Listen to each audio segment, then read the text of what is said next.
Ya, baik. Membaca puisi Buya malam ini saya fokus mencari tips-tips kehidupan yang bisa saya pakai secara pribadi.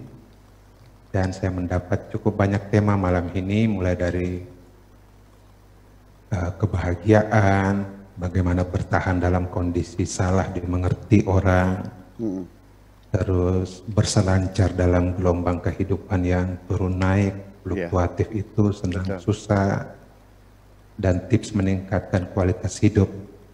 Jadi kalau saya catat di sini ada sekitar 12 poin yang saya rasa penting. Yang pertama itu kebahagiaan. Bisa terdengarkah? Iya. Bisa. Ya, jelas. Terima kasih. Yang pertama itu kebahagiaan itu bisa dibagikan lewat hal-hal kecil. Ya. Yang kedua itu kebahagiaan datang justru dengan membantu orang lain. Iya, betul. Bukan dengan menerima, tapi dalam membantu justru kebahagiaan itu mengalir. Yang ketiga, kekuatan dalam memaafkan, bukan dalam mendendam. Nah, ini sangat sejalan dengan apa yang disuarakan dalam psikologi, bahwa banyak sekali orang yang sakit karena dia memukul-mukul dirinya sendiri dari dalam akibat menyimpan emosi negatif. Dalam istilahnya di sini itu mendendam. Lalu ternyata orang luar itu nggak bisa membahagiakan atau menyusahkan kita. Ini seringkali juga salah persepsi bahwa saya merasa disusahkan atau dibahagiakan orang lain. Dalam puisi ini ditegaskan bahwa kita adalah penentu sedih dan susah kita sendiri. Yes. Lalu ada juga dua sisi kebahagiaan, menerima keputusan Tuhan dan menjalankan rencananya. Ini juga tadi sudah diungkapkan oleh Pak Tato. Yeah. Lalu ada tema penilaian lagi keluar di sini, bahwa jangan bersandar pada penilaian orang lain yang sebenarnya labil. Yes. Karena penilaian mereka itu dasarnya suka dan nggak suka. Betul. Penting buat kita untuk bersandar pada diri sendiri. Yang ketujuh ini yang menarik buat saya, ketika diminta membanding-bandingkan nggak mau, lebih cantik. Di sini ada sikap menerima siapapun dalam kondisi keunikannya tanpa harus membanding-bandingkan dengan orang lain. Ada tema siapapun itu diterima, sudah cantik di jalannya masing-masing. Terus ada juga dua kualitas, ada dua cara meningkatkan kualitas diri, bekerja keras, dan yang poin kedua ini yang sangat penting menurut saya, menghargai proses. Nggak perlu terburu-buru, justru asiknya ada dalam proses itu sendiri. Yes. Dan yang juga berkesan sekali itu, tidak ada kebetulan.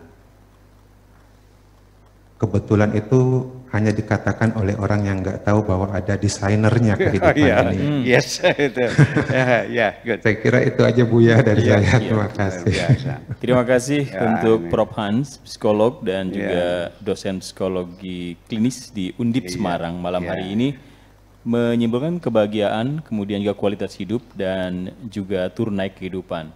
Dan beliau mengatakan orang lain tidak bisa membahagiakan atau menyusahkan kita. Penjelasannya Buya seperti apa? Iya, tadi sudah diperas banget, sudah habis ya. Disapu habis Pak. Jadi mudah-mudahan pesan-pesan spiritual yang saya sampaikan itu bisa bermanfaat lah untuk orang banyak semacam itu. 12 poin ya, mungkin lebih ya. Lebih ya. Itu yang penting gitu. Tetapi ada hal yang mungkin lebih penting itu begini. Ketika kita ingin berbuat baik kepada orang lain, itu yang mendorong itu kan motifnya kan berbeda-beda. Mungkin kita menolong orang karena kita terharu orang itu susah. Seperti kita sering menolong orang, datang ke sini anaknya sakit, mesti dioperasi, uang nggak ada, kan begitu. Atau paling sering mah sesar ya. Orang miskin sesar, dari mana duitnya, kita bantu sebisa-bisa, kita terharu, kadang-kadang itu sambil menangis lah ya. Atau juga kadang-kadang kita sering berbuat baik tapi juga dibayangi dengan rasa keinginan tepuk tangan juga ada. Jujur aja nih ya, Saya juga sering ketika menolong orang itu ada bisikan dari ya setan lah katakanlah. Nanti ngasihnya kalau sudah banyak orang. Iya kan? Ada nggak orang ngasih sumbangan di masjid gitu, tapi menyerahkannya sebelum khutbah Jum'ah? Iya. Ya kan? Bawa wartawan lagi 5. Ya, dia balikan kan itu. Kan semacam itu, menunggu tepuk tangan.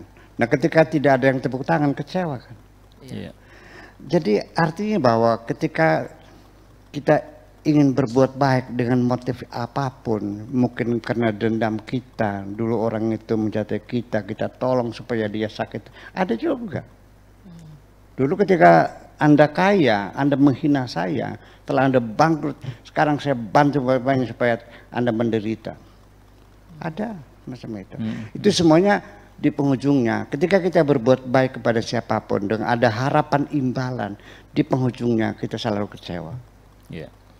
Jadi yang paling indah itu ketika kita berbuat baik kepada siapapun, karena kita ingin merasakan kebahagiaan.